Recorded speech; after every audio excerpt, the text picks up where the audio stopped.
સુરતના ઉમરા વિલેન્જા રોડ ઉપર રંગોલી ચોકડી પાસે આવેલા પતરાના શેડના ગોડાઉન અને દુકાનોમાં ભીષણ આગ ફાટી નીકળી હતી. વિકરાળ આગના કારણે આસપાસમાં રહેલી ટાયર સહિતની અન્ય 3 દુકાનોને ઝપેટમાં લીધી હતી.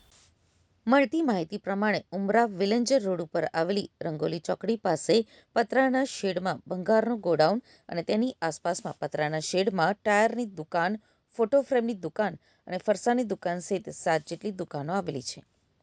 આજે અચાનક ભંગારના ગોડાઉનમાં આગ ફાટી નીકળી હતી. ભંગારના ગોડાઉનમાં રહેલા પ્લાસ્ટિક, લાકડા સહિતના સામાનમાં આગના પગલે ગણતરીની ક્ષણોમાં આગે વિકરાળ રૂપ ધારણ કર્યું હતું. ભંગારના ગોડાઉનની આગે બાજુમાં જ રહેલું ટાયરની દુકાન અને ફોટો ફ્રેમની દુકાનને ઝપેટમાં લીધી હતી. આ ઘટના અંગેની જાણ ફાયર વિભાગને કરવામાં આવતા 2 ફાયર સ્ટેશન, કોસાડ અને મોટા વરાછા 3 જેટલી ગાડીઓ ઘટના સ્થળે દોડી ગઈ હતી. ભંગારના ગોડાઉન અને ટાયરની દુકાનમાં આગના પગલે ધુમાડો પણ ઝેરી થઈ ગયો હતો. 3 કિલોમીટર દૂરથી ધુમાડાના ગોટે ગોટા દેખાઈ રહ્યા હતા.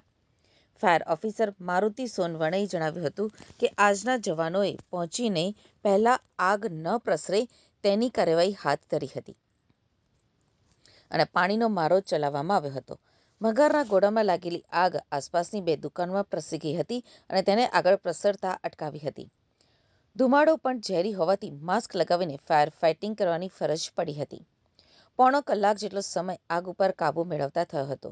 આ આગના પગલે 2 દુકાનમાં બનવામાં આવેલું ભંગારનું ગોડાઉન, ટાયરની દુકાન અને ફોટો ફ્રેમની દુકાનમાં ભારે નુકસાન થયું છે.